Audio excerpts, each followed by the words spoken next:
ઉપલેટા વિસ્તારમાં તાલુકા અને જિલ્લા પંચાયતની બેઠકો કબજે કરવા ભાજપે કવાયત શરૂ કરી છે।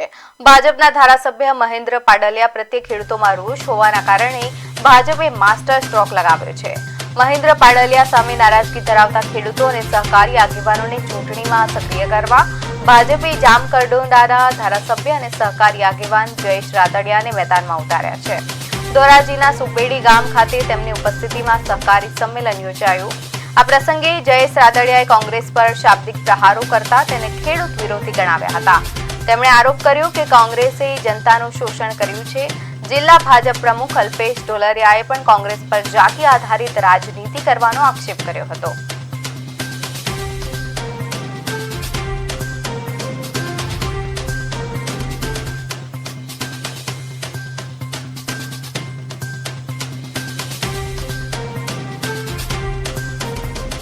સ્થાનિક સ્વરાજ્યની અંદર પંચાયતી રાજ ભારતીય જનતા પાર્ટીને સમર્થન મળે માટે સહકારીના હોદ્દેદારો સાથેની આજની બેઠક મિટિંગ હતી અને આવનારા દિવસોની અંદર ભારતીય જનતા પાર્ટીને સમર્થન મળે માટેનું આયોજન કરવામાં છે અને મને વિશ્વાસ છે કે સમગ્ર જિલ્લાની અંદર જિલ્લા પંચાયત તાલુકા પંચાયતમાં ભારતીય જનતા પાર્ટીનો ઝળહળતો વિજય થશે। કોંગ્રેસને સારા ઉમેદવાર મળતા નથી।